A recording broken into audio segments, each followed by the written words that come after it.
Hi, I'm Steve Schlanger from SensibleSolarPower.com, and I'd like to talk a little bit today about how to make a really cost-effective high-performance solar panel. And to start off with, I'd like to show you this. This is a solar cell, which is just encapsulated in a case. And this is a single cell. And these are typically made in the industry in two sizes that are common now. This is 155 millimeter, which is pretty much standard nowadays. And the other size, the older standard, was 125 millimeter. But they're quite large. And then what happens is that in order to make a solar panel out of a solar cell, what is commonly done is that these are cut, usually by laser, and then they have to be reassembled. So for example, this is a solar panel that we use in a lighting product. And as you can see, what happens is that the vendor who sold us these solar panels has cut up the solar cell into different segments. Now, there's a standard that has evolved in the industry, which is to make panels in what's called a 12 volt output, and that's commonly done to charge 12 volt lead acid batteries. But in order to supply enough power for the electronics to charge the batteries, the standard isn't actually for 12 volts of output.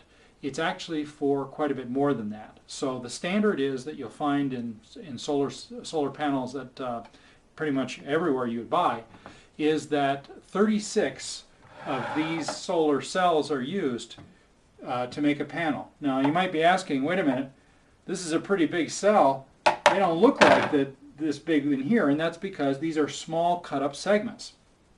You'd have to get up to a pretty big solar panel that would use these whole. For example, this 155 millimeter size is a 4-watt panel. So if you had 36 of these, that would be quite a bit of power. This is the smallest commercially available solar panel available. It's about 3.3 watts. So it's an interesting comparison. This is 3.3 watts, and this is 4 watts. It's actually more power.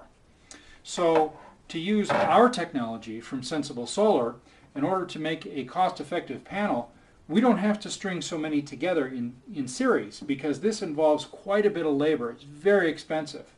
So for example, the very popular size here in the States is a 48 watt panel. And a 48 watt panel would consist of, again, 36 of these little segments that are all cut up and then have to be strung together by hand. Or what you could do is just take 48 watts worth of these. So that would involve just taking 48 watts divided by 4, right? And that would only be 12 of these. So instead of having 36 little solar panel segments to connect together, you would only have 12. So you might be asking, that sounds like a great idea. It sounds like 1/3 the labor, only making 12 connections instead of 36. So why don't people do it that way now? Well, the reason is very simple. Each one of these solar cells puts out about a half a volt.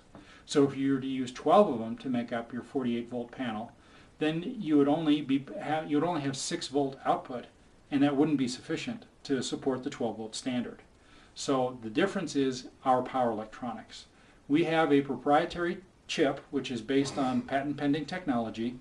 Data is available on our website, and what we would do is we would take 12 of these, string them together for 6 volts, and then our power converter would convert up from there. So instead of having 36 of these, which would then have to be attached to a solar panel controller because you can't attach these directly to a battery, what we would have is 12 of these, and then on the same substrate we would have our electronics. So all you would have to do is connect a Sensible Solar panel to a battery, and you're done. Much less expensive, much higher performance.